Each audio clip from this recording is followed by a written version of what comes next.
Good morning, guys. Let's drink coffee, guys. Coffee is life. We drink 3-in-1 coffee, guys.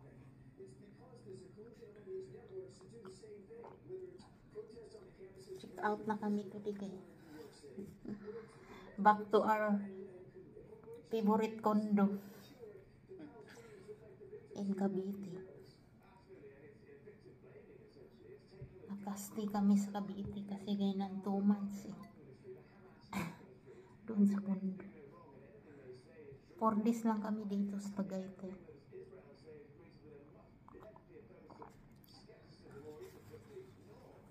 Let's drink coffee. Thank you so much guys sa mga viewer and subscriber. Thank you everyone. Thanks God, the weather now is good guys. Weather is fine. Because last few days, remember have typhoon Juan and Tino.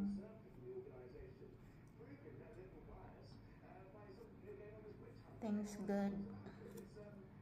No more typhoon. Hopefully no typhoon comes soon. Feel sorry to the effective of the typhoon guys. Glad our area is not too much strong.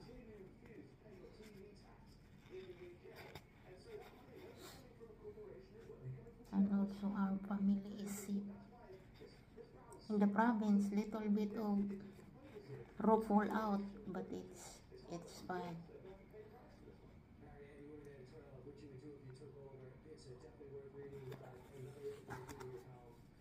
You know na the roof is not strong, of course. Even the windy is not too much strong. Because the strong, I think, Bicol is strong area. Aurora area is strong. The one typhoon. Let's drink coffee guys. Traveling to Cavite later.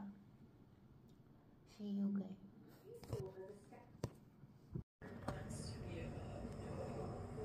Good morning everyone. Oh, look at over there. No more. Look, that area is no more people living because no more light. That building is empty. And over there, how many light only? 1, 2, 3, 4, 5. And that area also. Oh wow. It's empty guys. Usually condo here is empty. 5:30 na guys, but still still have light on. Right there the mountain eh. Over there.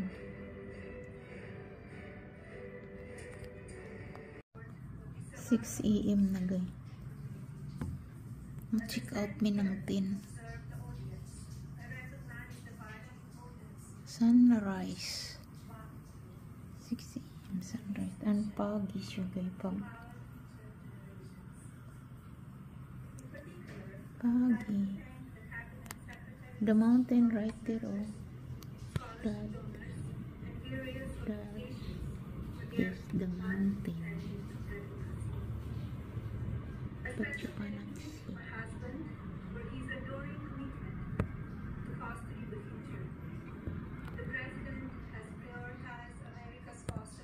And that is the sunset. Sunset. Buko pa eh, from Tagaytay.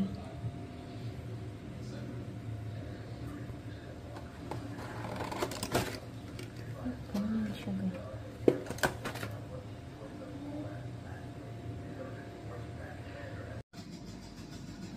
Let's eat guys, buko pa eh.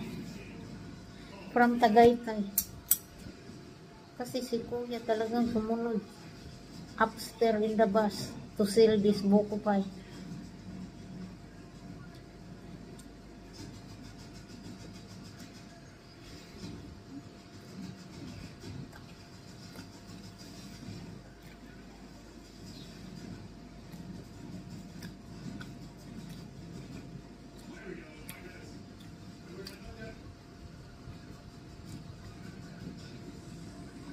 Not bad.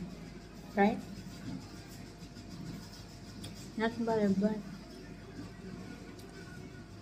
but look, ampaw. Ampaw siya ba. Walang laman.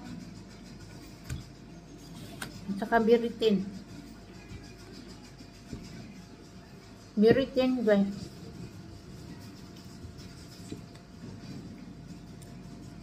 $150 isa.